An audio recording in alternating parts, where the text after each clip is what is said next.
வணக்கம். G3 செய்திகளோடு இணைந்திருப்பது கோதை நாயகி.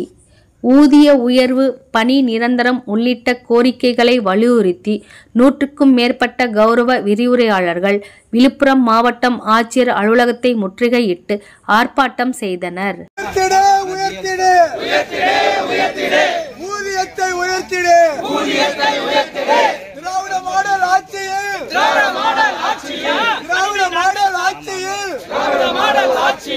கௌரவ விரிவுரையாளர் அடிமையா?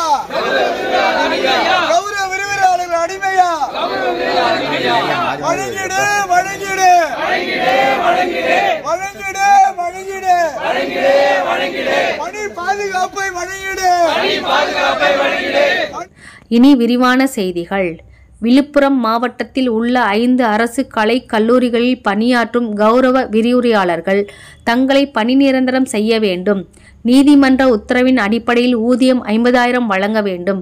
பணி பாதுகாப்பு வழங்க வேண்டும் என உள்ளிட்ட பல்வேறு கோரிக்கைகளை வலியுறுத்தி 100க்கும் மேற்பட்டோர் விழுப்புரம் மாவட்ட ஆட்சியர் அலுவலகத்தை முற்றுகையிட்டு ஆர்ப்பாட்டம் நடத்தினர்.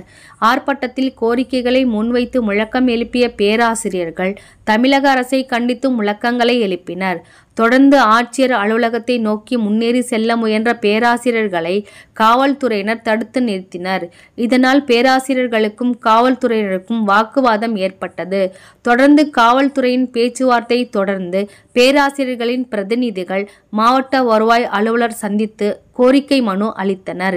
இது குறித்து கௌரவ விரிவுரையாளர்கள் கூறுகையில், கடந்த பல ஆண்டுகளாக 25,000 என்கின்ற குறைந்த ஊதியத்தில் பணியாற்றி வருவதாகவும் பணி நிரந்தரம் செய்ய வேண்டும், நீதிமன்ற உத்தரவின்படி ஊதியம் 50,000 வழங்க வேண்டும் என கோரிக்கை வலியுறுத்தி பல ஆண்டுகளாக மனு அளித்தும் நடவடிக்கை எடுக்கப்படவில்லை என்றும், இனியும் இந்நிலை தொடர்ந்தால் காலவரையற்ற வேலை நிறுத்தத்தில் ஈடுபடுவதுடன் நாங்கள் பெற்ற பட்டங்களை ஒப்படைப்பதை தவிர வேறு வழியில்லை எனவும் தெரிவித்தனர்.